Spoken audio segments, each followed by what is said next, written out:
Hello students, welcome to EPG Pathshala. In today's module, we will discuss about biosensors. The contents of the module are: what are biosensors? We will discuss why biosensors have more significance as compared to conventional tools, how birth of biosensors took place, classification of biosensors such as electrochemical biosensors, optical biosensors, piezoelectric biosensors and calorimetric biosensors. Then we will discuss about various immobilization techniques used for the development of biosensors and the basic characteristics of a biosensor. First of all, we will discuss what are biosensors. Actually, biosensor is an analytical device which composed of two components. First is the biocomponent, which we also call as bioreceptor, and the second is a transducer. The function of biocomponent is to produce a physiochemical reaction in response to an analyte, whereas the transducer converts this physiochemical signal into an electrical signal, which is then converted into an electronical display. So this is the whole assembly of a biosensor. According to IUPAC 1996, a biosensor is a self-contained integrated device that is capable of providing specific quantitative or semi-quantitative analytical information using a biological recognition element, which we also call bioreceptor, which is in direct spatial contact with the transduction element, which we call transducer. Now, we will discuss why we are talking about biosensors, as we already have so many conventional tools for analysis. For example, atomic absorption spectrometers, ICP-MS, ionic chromatography, etc. But all these conventional techniques suffer from certain limitations. For example, all these instruments have huge bulky assemblies which are very expensive.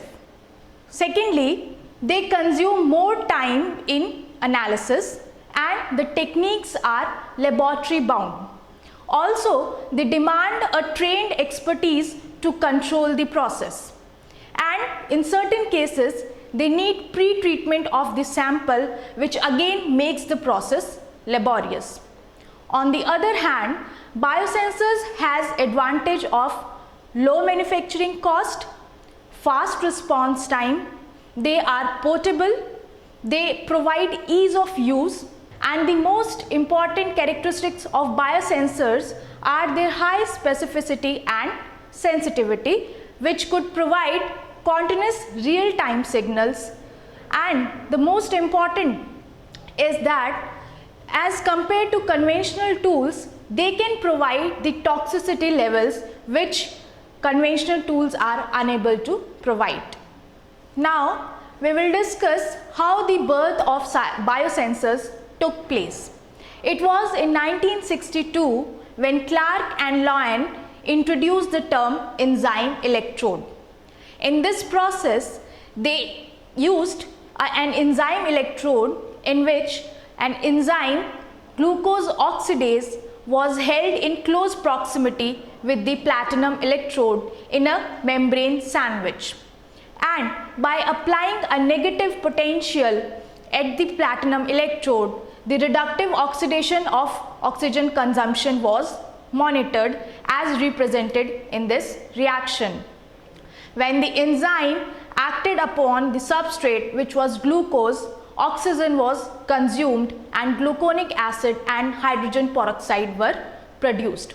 For the monitoring of glucose, two methods are available.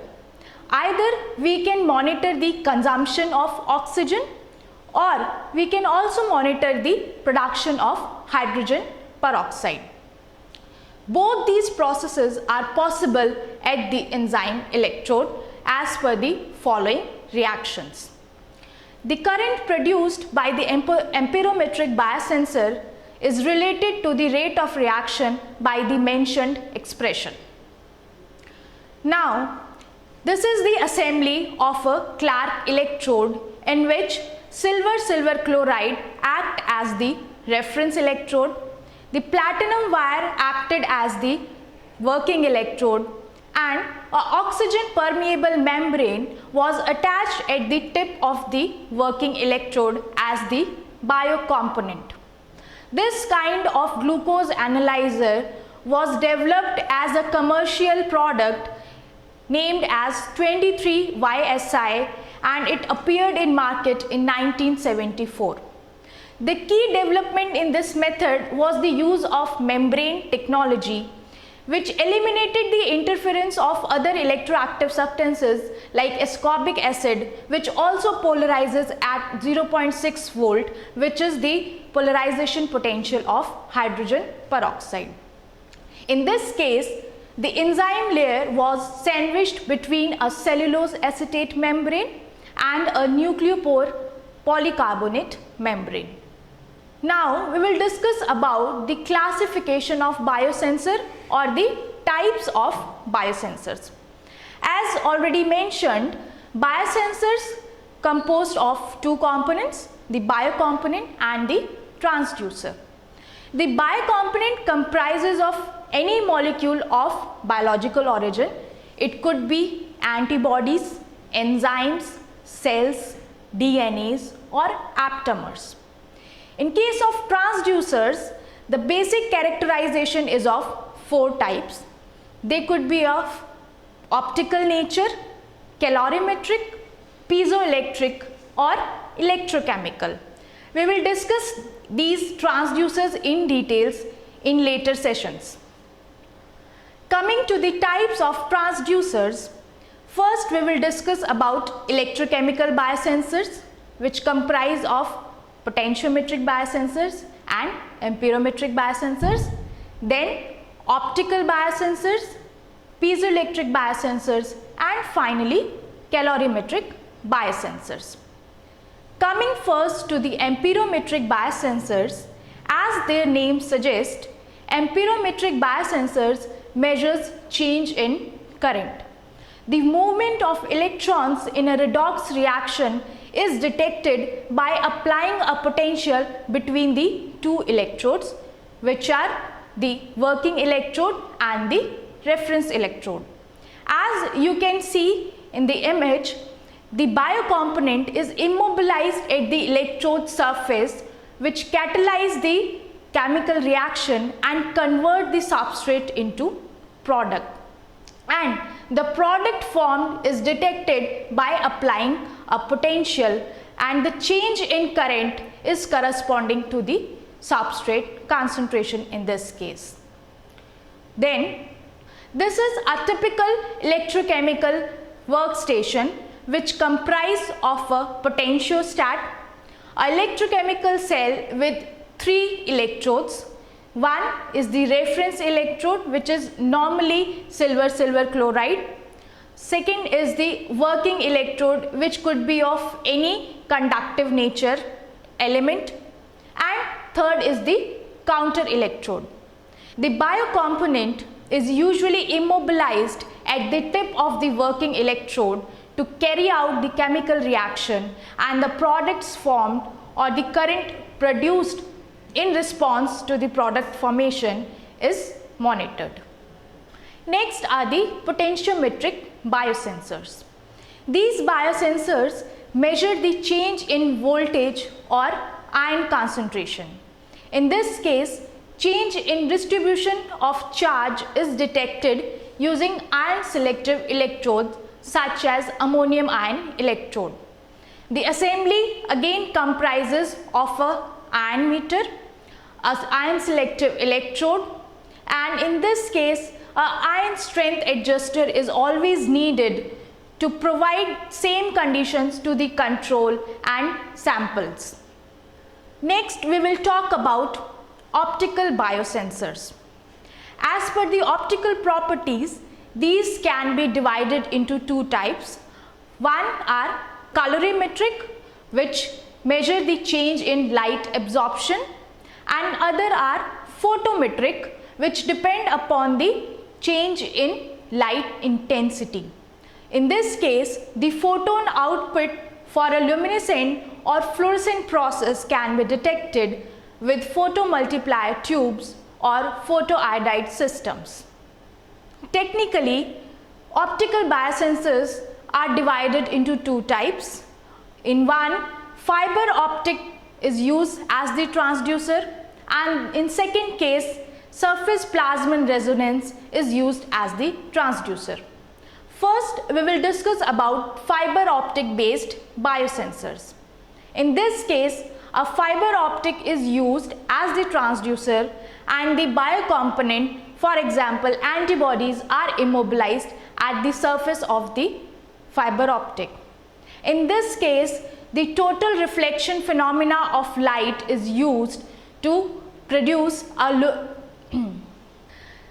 in fiber optic based biosensor, light is made to travel through a fiber optic via total internal reflection phenomena, and as the light travels, it produces a effervescent wave at the boundary of the fiber optic, which provides energy for the surface fluorophores to get excited, and the fluorescence emitted by the molecules at the surface is captured by the optical fiber. Next, we will discuss about working principle of SPR. SPR stands for surface plasmon resonance phenomena, in which a metal plate is used as the platform for the immobilization of biocomponent. In this case, light is guided at the platform of the metal and is reflected at a certain angle. The presence of biological moieties at the surface of the platform changes the resonance angle or the intensity of reflected light, which is measured as the detection signal. Next, we will discuss about piezoelectric biosensors. These are the biosensors which are based on change in mass at the sensing platform.